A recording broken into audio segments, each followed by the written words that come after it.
WhatsApp বন্ধুরা, welcome to my new another blog. তো আমার হাতে দেখতে পাচ্ছ তোমরা একটি আইফোন এক্সআর আছে। তো ফোনটার অবস্থা একদমই খারাপ, একদমই খারাপ। তো এই ফোনটা হলো আমার একটা দাদার। কিছুদিন আগে ফোনটা হাত থেকে পড়ে ফোনের জীবনটা বেরিয়ে গেছে।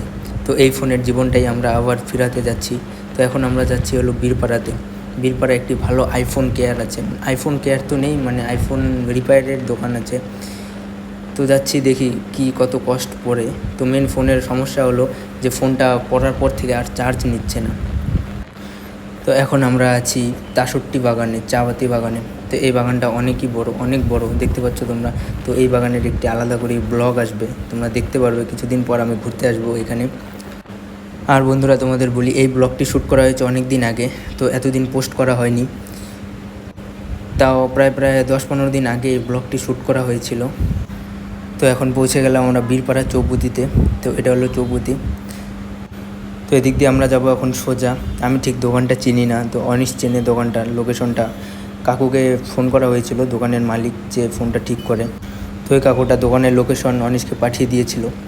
তো আমরা এখন যাচ্ছি দোকানে, দেখি কি হয় দোকানে যাওয়ার পর।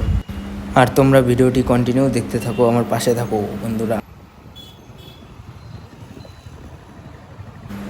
আর বীরপাড়ায় এত জ্যাম লাগে যে বলার মতো না। যে কোনো সময় যদি জ্যামে আটকায় পড়ি, তো মিনিমাম আধা ঘন্টা লাগে জ্যাম থেকে বের হতে।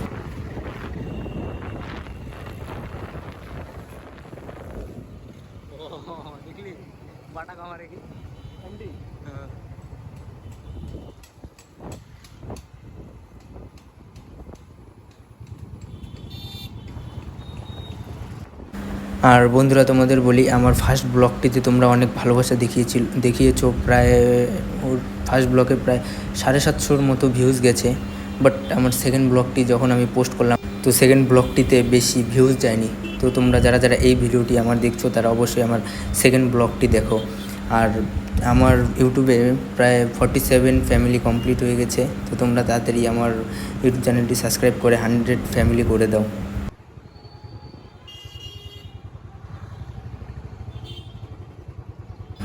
তো এদিকে দেখতে দেখতে আমরা আমাদের লোকেশনে পৌঁছে গেলাম। তো অনিশ বললো এখানেই দোকানটা।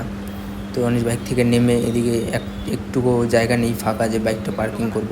তো এদিকে আমি সামনে গিয়ে সামনের বাইকটা সরিয়ে একটু এগিয়ে দিলাম, তারপর অনিশ এদিকে বাইকটা ঢুকিয়ে দিল।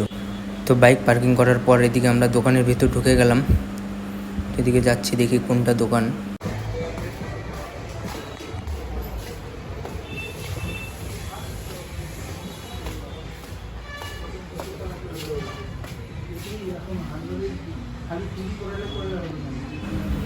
তো এদিকে দেখতে পাচ্ছ ফোনের অবস্থা একদমই খারাপ, একদম পুরো জান প্রাণ সব বেরিয়ে গেছে। তো বন্ধুরা, তোমাদের কার কার ফোন এরকম অবস্থা হয়েছে তোমরা অবশ্যই কমেন্ট করে জানাও।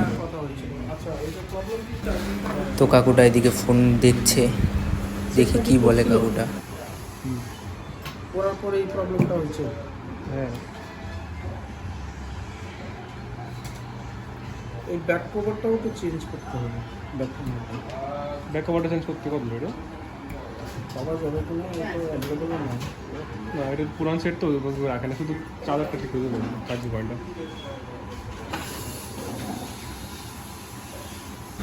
তো কাকুটা বললো ফোনের ব্যাক প্যানেলটাও চেঞ্জ করতে হবে, কিন্তু আমাদের ব্যাক প্যানেল চেঞ্জ করার কোনো দরকার নেই, শুধু চার্জারের পয়েন্টটি ঠিক হলেই হলো। কারণ দাদাটা বললো ওর ফোনে অনেক ডকুমেন্টস আছে, তো ফোনটা অন না হলে মুশকিল হয়ে যাবে। তো দেখি কি বলে কাকুটা ফোনটা খোলার পর।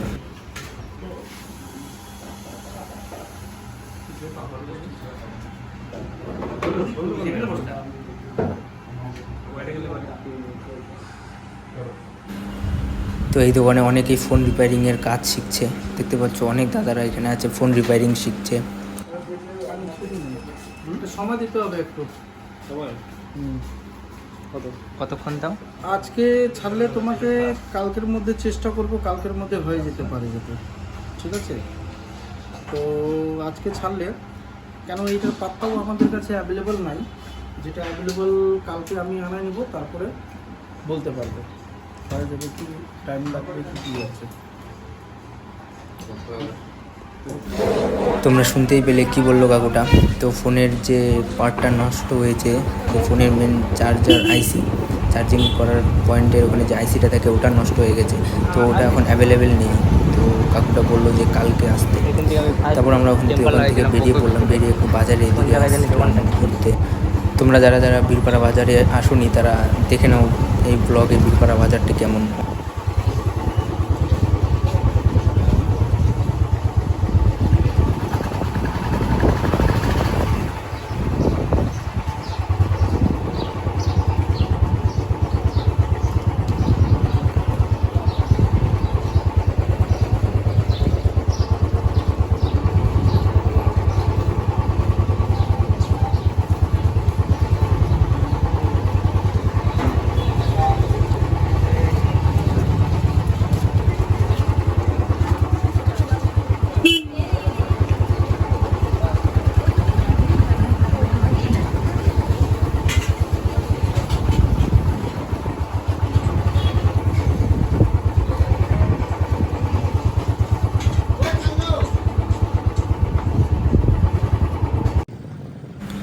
ওইদিকে বাজার টাজার ঘোরার পর কিছু খাওয়া দাওয়া করে আমরা আবার বাড়ির উদ্দেশ্যে বেরিয়ে পড়লাম।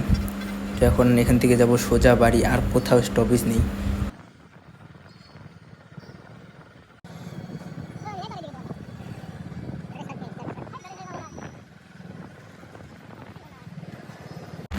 তো বীরপাড়া টাউন থেকে বেরিয়ে আমরা আবার চলে আসলাম 63 চা বাগানের মাঝখানের রাস্তাটা দিয়ে। তো তোমাদের বলি এই রাস্তাটি যাবে সোজা ফালাকাটাতে। তো আমরা তো ফালাকাটা যাচ্ছি না, আমরা যাব এখন বাড়িতে। আর বাড়িতে যাওয়ার জন্য আমরা জটেশ্বর থেকে বাঁ দিক দিয়ে সোজা আমাদের বাড়িতে চলে যাব। তোমরা যারা যারা আমার সেকেন্ড ব্লগটি দেখোনি তো অবশ্যই আমার সেকেন্ড ব্লগটি দেখে আসো। আর এই ব্লগটি কেমন লাগলো তোমাদের অবশ্যই কমেন্ট করে জানাও। আর চ্যানেলটি সাবস্ক্রাইব করে আমার পাশে থাকো। দেখা হচ্ছে আবার অন্য কোনো ব্লগে।